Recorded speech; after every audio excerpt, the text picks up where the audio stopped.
Thanks for joining us for the Member xCite presentation. The Member xCite presentation is informative, interesting to the audience, and showcases the strengths of the presenter as an entrepreneur and their area of expertise. It's not a sales pitch, it's a 10-minute educational and insightful exploration into what they do. And of course, it's exciting. Ladies and gentlemen, please welcome our xCite presenter today, Marc Nuss from Destiny Rescue, to present to us on Money Here for Us to Do Good. Ladies and gentlemen, please put your hands together for Marc Nuss. Thank you so much, and as I said before, I work for an organisation called Destiny Rescue. We're a not-for-profit, tier 1 not-for-profit that we got started over 20 years now. October was our 20th birthday celebration. We've been 20 years in existence, and what we do is we operate in 9 different countries. We mostly go undercover into bars or brothels looking for children that have been trafficked into the sex industry. The World Labour Organization guesstimates that about 1 million children have been caught up in sex trafficking. Southeast Asia, the Asia Pacific Rim, is 73 to 74%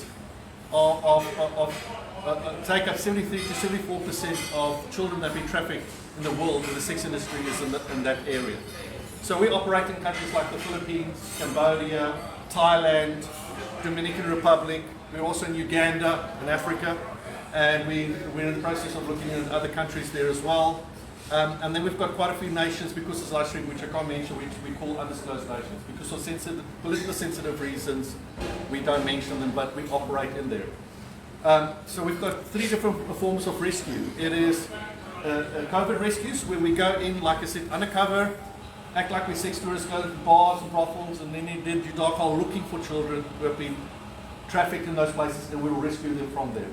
We've rescued all ages. So we do also, somebody's asked me before, do we rescue adults? Yes, we do. It's just like we look for children, but if we come across an adult that's been trafficked, we will rescue them. It's just like somebody drowning in the ocean. Lifesaver doesn't swim up to them and go, hey, how old are you? 22. Sorry, too old, and turns back.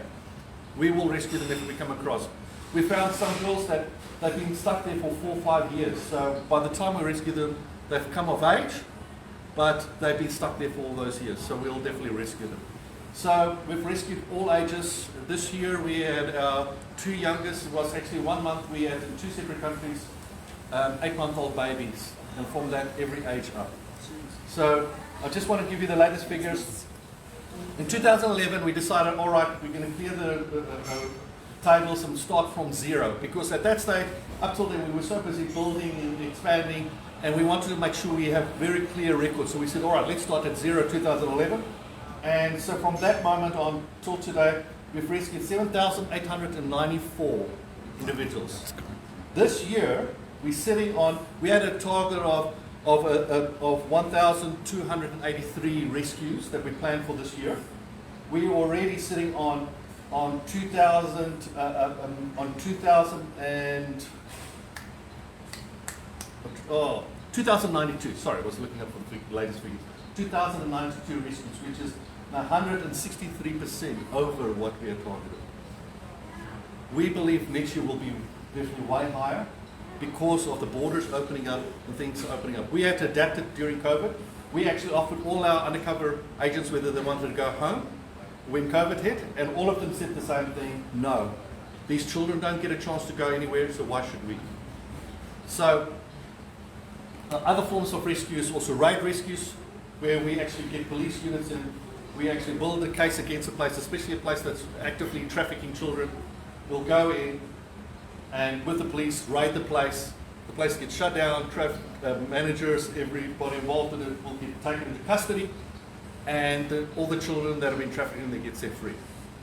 So, and the other form is then also preventative, where we do work like in Nepal, where we prevent them to be trafficked across the border into neighboring countries, and therefore also disappearing. Some of the neighboring countries, then the police girls are in high demand because of their skin complexion and looking different, and they'll try different ways of hoodwinking them to get them across the border, promising better jobs, infiltrating their social media networks, and then have these fake profiles up of this good-looking 16-year-old and say, oh, connecting with girls and say, oh, I love you, come and meet my parents, etc., and then get them to cross the border. So they'll do different ways of getting them across the border. One of the countries today I just want to be focusing on is the Dominican Republic. That's one of the nations we're in. Dominican Republic, if you don't know, it's like an island that's shared with Dominican Republic and Haiti. And our undercover agent there, we got notified that there was a Haitian girl that was trafficked from, basically she was kidnapped by who she thought was a nice guy, her boyfriend, but he kidnapped her and trafficked her across into the Dominican Republic. Now, our agents, we worked out, we were told that he was armed, armed and dangerous. He actually told the dad, he warned him if he would speak to the police that he would kill him. So he came and actually, in a rescue got involved. Our local agent was a youngish guy but clever, and he kind of stalked the guy on social media, found out who he really was, and realized that he was a budding rapper wanting to get out there. And so what he did is he took a profile from a up-and-coming rapper, DJ, and just took some of his material and created himself a profile that he was kind of a up-and-coming, more well-known type of rapper, and started FaceTiming, sending messages through Messenger and saying, hey, this is who I am, I really like to connect with you. And so he looked like he was a better guy, already higher up, and this guy bought it hook, line, and sinker because he tried to pull him out from wherever he was hiding. And he said, all right, and the guy started talking, and he sent him some songs. He was very creative and creating, actually stealing other people's songs and putting it in, and getting himself in there. It looked like he was just bigger than Ben-Hur. And the guy totally took it on, and they took it through. And then he set up a sting operation where we said, all right, how about we meet, because I want to collaborate with you. This guy thought, man, this is my breakthrough that I've been looking for. So and I've got to say, this girl that he had taken, she was raped multiple times and a few other things. So we desperately needed to get hold of her. And he set up an appointment in a parking lot because this guy was skittish, didn't want her to really come out, but he really wanted to meet this well-known up-and-comer that can help him boost his career. And he came there, met in the parking lot, and the police that we organized were waiting. And I'm happy to say, we caught the guy, and we rescued that girl, and she was reunited with her dad. That's just one story of many that we've had there in the Dominican Republic. Unfortunately, money is the main driver behind this. The illegal sex industry is the fastest growing illegal industry in the world and the second largest. It's a $99.5 billion a year industry.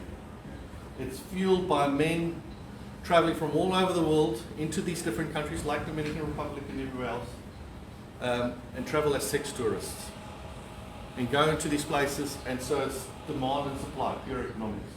So part of the thing that I really want to, if you can take away from today, it is vitally important that we speak openly about these things. A lot of times we don't want to hear because we know it's a difficult topic. And the stories I've given, we've seen some real horrific stuff from our side. But what's awesome for us is we know where these girls end up. We've got girls that now are managers, girls that are nurses, patisserie chefs, you name it. A whole bunch of different industries that we've helped them get into that point. That's what we call Destiny Rescue. It's to rescue them from a real dark place so that we can give them the tools so that they can walk into the destiny that they want to.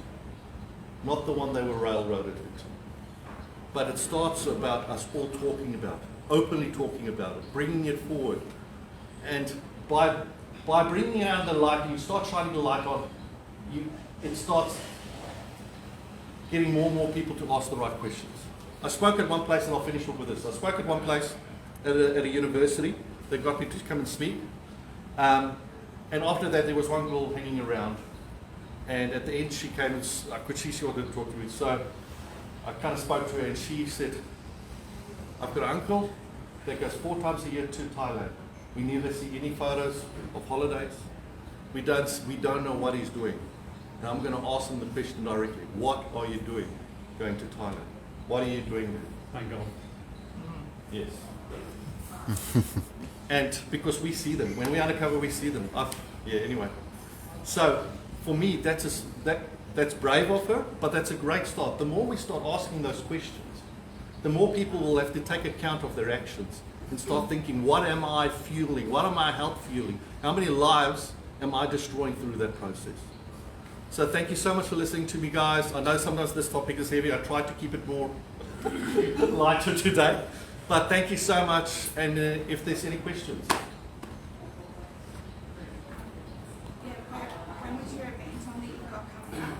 Oh, it's this Saturday. It's at 6 o'clock. It's on the Gold Coast, so I can give you a link if you.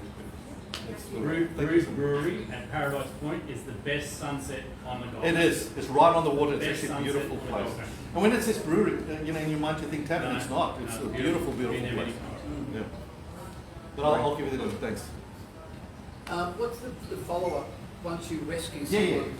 What happens? to Well, them? we call it a pathway to freedom. So firstly, they get assessed with medical and trauma counsel, etc.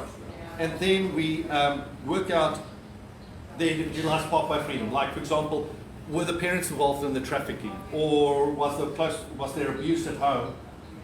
Because some want to go home and the parents had nothing to do with it. So we'll then, their pathway to freedom will include going to home. But then it will include stuff like education, vocational training, because some of these girls found themselves in trouble because they went looking for work.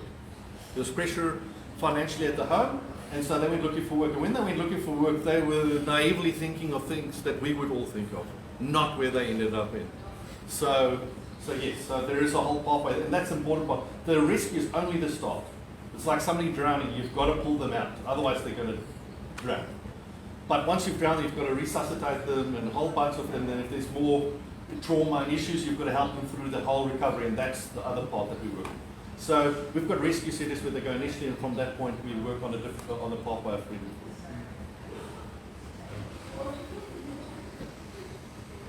So how can people support Destiny's Rescue to? Oh, thank you so much for asking that. Yes, so if they want to, they can just get a business card from me. I've got different links. We are a tier 1 not-for-profit, so donations. 99% of our donations are moms and dads. We kind of between a rock and a hard place. We don't get government assistance from different, although we help governments, we don't get that. So because we're seen as operating internationally, although this is where we started 20 years ago, and still operating from here. But we also, internationally, they see us as a foreign NGO. But it is, we're a tier 1 not-for-profit, and so donations is our lifeline. So yeah, if anybody wants to know more. And it's tax deductible. Yes, it's tax deductible. Thank you very much from the counter. Thanks.